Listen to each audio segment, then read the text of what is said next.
నేనైతే ఫస్ట్ అయితే కొంచెం అయితే చింతపండు అయితే నానేసుకున్నాను అండి. ఈ చింతపండు అయితే నానే వరకు అయితే పెట్టేసుకున్నాం. ఎంత నానితే అంత గుజ్జు అనేది మంచిగా వస్తుంది కదా. చారు అయితే నేనైతే మొత్తం పిసికేసుకున్నాము. ఇప్పుడు ఇందులోకి అయితే ఉల్లిగడ్డ వేసేసుకున్నాము. ఇందులోకి ఉల్లిగడ్డలు, ఉప్పు, కారం ఇవన్నీ వేసేసుకొని అయితే ఒకసారి కలిపేసుకొని అయితే మనం పూసి పెట్టేసుకోవాలి. చాలా అంటే చాలా టేస్ట్గా ఉంటుంది. ఒకసారి అయితే ట్రై చేయండి. ఆల్మోస్ట్ అందరూ తెలిసి బయట వాళ్ళైతే నేనైతే పచ్చి పులుసు అంటారు, మేమైతే చారు అంటాము, చింతపండు చారు అట్లా అంటాము. ఈ బయట వాళ్ళైతే ఆ రకంగా అంటారంట.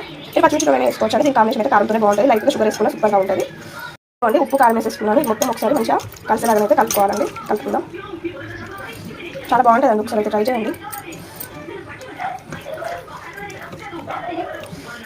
మార్కెట్ పోసి పెట్టేసుకుని ఆయన వేసుకొని జీలకర్ర, ఆవాలు, పచ్చిమిర్చి, వెల్లుల్లి కచ్చపచ్చగా చేసుకున్నారు. కొంచెం లైట్గా పసుపు. ఇప్పుడైతే మనం ఇప్పుడు పొంగు వచ్చిన ఉంటే పొంగు రాకుండా ఓకేనండి. ఇట్లా వచ్చేసుకుంటే చాలా బాగుంటుంది. కొంచెం పొంగు వస్తే ఉప్పు కారం అనేది మసులుతుంది. కొంచెం పొంగు రాకుంటే ఉల్లిగడ్డ అనేది పచ్చి ఉంటుంది. దీని పట్టి కాకుండా ఉంటే ఇంకా చాలా బాగుంటుంది. ఇంతేనండి కాంబినేషన్. నేనైతే మసాలా ఇక్కడే ఉంచుతాను. చారు అయితే ఇంకో గిన్నెలకి అయితే తీసేసుకున్నాను. కలర్ఫుల్గా కనిపిస్తుంది కదా, చాలా అంటే చాలా బాగుంటుంది. కిచిడి కూడా రెడీ అయిపోతుంది అండి.